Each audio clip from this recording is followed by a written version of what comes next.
امام مالک رحمۃ اللہ علیہ کے زمانے کے اندر ایک خاتون کا انتقال ہوا. اس خاتون کو غسل دینے کے لیے جب خلوت کے اندر لے جایا گیا، غسل دینے والی عورت مرنے والی عورت کے جسم کے اوپر پانی ڈال رہی تھی.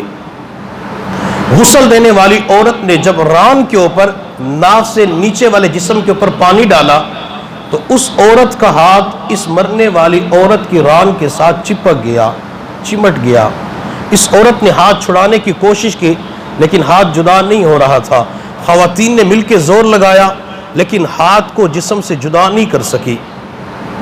اب ساری خواتین پریشان، مرد حضرات انتظار میں ہیں کہ اس خاتون کو کفن دے کے باہر بھیجو، نماز کا وقت ہو چکا ہے، نماز بھی پڑھنی ہے، تدفین بھی کرنی ہے. تو خواتین نے بتلایا کہ ہاتھ جسم سے جدا نہیں ہو رہا. اب سارے پریشان، علماء سے پوچھا گیا تو کسی عالم نے کہا کہ مرنے والی عورت کی ران کا گوشت کاٹ دیا جائے. اس خاتون کے رشتہ دار کہنے لگے ہم تو گوشت کاٹنے کی اجازت نہیں دیتے. کسی عالم نے کہا کہ اس غسل دینے والی عورت کا ہاتھ کاٹ دیا جائے. تو اس عورت کے رشتہ دار کہنے لگے ہم تو ہاتھ کاٹنے کی اجازت نہیں دیتے. اب سارے علاقے کے لوگ پریشان، خواتین پریشان کہ کیا کرے، اگر یہ جسم پھول گیا، پھٹ گیا، علاقے کے اندر، گھر کے اندر، محلے کے اندر بدبو پھیل جائے گی. چنانچہ امام مالک رحمۃ اللہ علیہ کسی علاقے کے اندر موجود تھے. امام مالک رحمۃ اللہ علیہ کو جا کے کسی نے بتلایا کہ حضرت یہ مسئلہ درپیش آ چکا ہے. امام مالک رحمۃ اللہ علیہ نے فرمایا کہ مجھے اس خاتون کے پاس لے چلو، میں پردے کے پیچھے بیٹھ کر اس خاتون سے بات کروں گا. چنانچہ امام مالک رحمۃ اللہ علیہ اس علاقے کے اندر پہنچے، پردے کا انتظام کیا، آپ پردے کے پیچھے بیٹھ گئے. آپ نے غسل دینے والی عورت سے پوچھا کہ جب تو اس مرنے والی عورت کے جسم پہ پانی ڈال رہی تھی کیا تو نے زبان سے کچھ کہا تو نہیں؟ غسل دینے والی عورت نے کہا حضرت جب میں پانی ڈال رہی تھی میں نے خوبصورت بدن کو دیکھا تو میں نے زبان سے ایک جملہ کہا کہ اس مرنے والی عورت کے دوسرے مرد کے ساتھ ناجائز تعلقات تھے.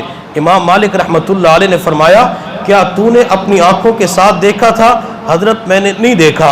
امام مالک رحمۃ اللہ علیہ نے فرمایا کیا تو نے اس عورت کو اس مرد کے ساتھ ہاتھ ملاتے ہوئے دیکھا؟ حضرت نہیں دیکھا. امام مالک رحمۃ اللہ علیہ نے فرمایا کیا تو نے اس خاتون کو اس مرد کے ساتھ گفتگو کرتے ہوئے، بات چیت کرتے ہوئے دیکھا؟ حضرت نہیں دیکھا. اچھا تو نے خلوت کے اندر ان دونوں کو دیکھا؟ حضرت نہیں دیکھا.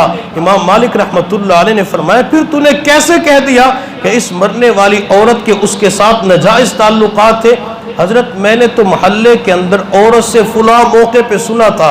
امام مالک رحمۃ اللہ علیہ نے فرمایا تو نے اس خاتون کے اوپر بہتان باندھی ہے، تو نے اس خاتون کے اوپر جھوٹا الزام لگایا ہے. اور آج ہم معاشرے کے اندر دیکھتے ہیں یہ جھوٹی تہمتیں، یہ جھوٹا الزام لگانا، یہ کسی کو بے عزت کرنا معاشرے کے اندر یہ عام ہو چکا ہے. لوگ اس کی پرواہ ہی نہیں کرتے کہ جھوٹا الزام لگا کے، جھوٹی افواہ پھیلا کے، جھوٹی تہمتیں باندھ کر، جھوٹا بہتان باندھ کے انسان کتنے گناہوں کا ارتکاب کرنے والا بن جاتا ہے، لیکن اسے گناہ ہی نہیں سمجھا جاتا. امام مالک رحمۃ اللہ علیہ نے فرمایا کہ اس خاتون نے اس کے اوپر تہمت لگائی ہے، جھوٹا الزام لگایا ہے. اور شریعت مطہرہ کے اندر جب کوئی کسی کے اوپر جھوٹی تہمت لگاتا ہے تو اس کی سزا 80 کوڑے ہے. اس خاتون کو 80 کوڑے مارے جائیں گے. چنانچہ جلاد کو بلایا گیا.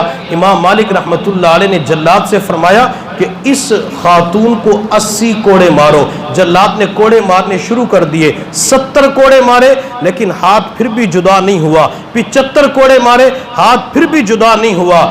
جب اس خاتون کو 80واں کوڑا مارا گیا تو ہاتھ خود بخود جدا ہو گیا، ہاتھ خود بخود علیحدہ ہو گیا. لوگوں نے امام مالک رحمۃ اللہ علیہ سے پوچھا حضرت یہ کیا مسئلہ تھا؟